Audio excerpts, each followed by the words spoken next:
రోజు ఎమ్మెల్యే అయిన తర్వాత భీమాస్ ప్యారడైస్ తిరుపతికి రావాలని చెప్పి కోరగా నేను ఎమ్మెల్యే గారు ఏదో అర్జెంటుగా రమ్మంటా ఉన్నాడని చెప్పి నేను కార్ బుక్ చేసుకొని అక్కడికి వెళ్ళడం జరిగింది. రూమ్ నెంబర్ 109 జూలై 6వ తారీఖు రోజు నేను అక్కడికి వెళ్ళడం జరిగింది. అక్కడ ఎవరూ లేదు, ప్రశాంతంగా ఉండింది. ఎమ్మెల్యే గారు మాత్రమే రూమ్లో ఉన్నారు. నేను వెంటనే రూమ్లోకి వెళ్ళడం నా పైన బలాత్కారానికి పాల్పడిన తర్వాత నేను అతనికి లొంగిపోవడం జరిగింది. జరిగిన తర్వాత ఈ విషయం ఎక్కడైనా బయట చెప్పావంటే నేను చంపేస్తాను, నీ కుటుంబాన్ని చంపేస్తాను అని చెప్పి బెదిరించడం జరిగింది. అందువల్ల నేను ఎవరికి చెప్పుకోకుండా నేను సైలెంట్గా ఉండిపోయాను. మళ్ళీ ఇంకొకసారి ఫోన్ చేసి నువ్వు కానీ రాలేదంటే నేను మళ్ళీ నీ కుటుంబాన్ని, నీ భర్తని చంపేస్తానని చెప్పి నన్ను బెదిరించడం జరిగింది. బెదిరించడం ద్వారా నేను మళ్ళీ అక్కడికి భీమాస్ ప్యారడైస్కి వెళ్ళడం జరిగింది. వెళ్ళిన తర్వాత నేను పూర్తిగా ఆయన్ని అవాయిడ్ చేస్తూ వచ్చాను. నేను అవాయిడ్ చేశానని తెలుసుకున్న అతను నాకు పదే సైకోలాగా నిమిషానికి ఒకసారి ఫోన్ చేయడం జరిగింది.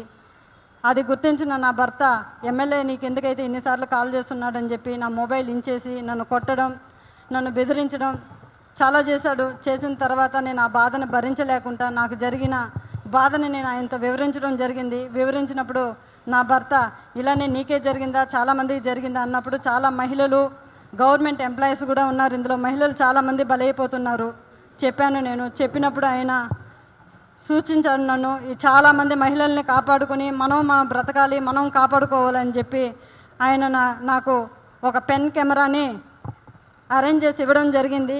జరిగిన తర్వాత ఆగస్టు 10వ తారీఖు భీమాస్ ప్యారడైస్కు 1:30 వెళ్ళడం జరిగింది. అక్కడ జరిగిన కామ క్రీడలను నేను రికార్డ్ చేసుకొని తీసుకొచ్చి నా భర్తకి ఇవ్వడం జరిగింది. అటు తర్వాత నేను మంగళగిరి పార్టీ ఆఫీస్ గారికి, పెద్దబాబు గారికి, చిన్నబాబు గారికి ఇద్దరికి నేను తెలియజేయడం జరిగింది. వాళ్ళ ద్వారా మాకు పిలుపు వస్తుందని ఇన్ని రోజులు వెయిట్ చేశాము. తర్వాత ఈ విషయం ఆయన తెలుసుకొని నన్ను బ్లాక్మెయిల్కి గురి చేయడము, మా ఇంటి చుట్టూ 4-5 మందిని పంపించి నన్ను వెతకడం చేస్తున్నాడు. నాకు ప్రాణహాని ఉంది, ప్రాణ భయంతో నేను ఇక్కడికి రావడం జరిగింది. అంతేకాకుండా ఇలాంటి చీడ పురుగులు తెలుగుదేశం పార్టీలో ఉన్న రోజులు తెలుగుదేశం పార్టీకి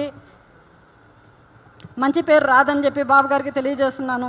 అయ్యా బాబుగారు, నేనేదో తెలుగుదేశం పార్టీని కించపరచాలని చెప్పి నేను ఇక్కడికి రాలేదు. అతని వల్ల నాకు ప్రాణహాని ఉంది, నన్ను నేను కాపాడుకోవాలని చెప్పి నేను ఇక్కడికి రావడం జరిగింది.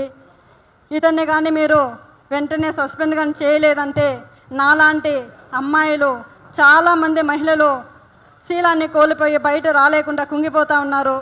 మీరు అది గుర్తించి అతన్ని వెంటనే సస్పెండ్ చేయాలని నేను మీకు కోరుకుంటున్నాను.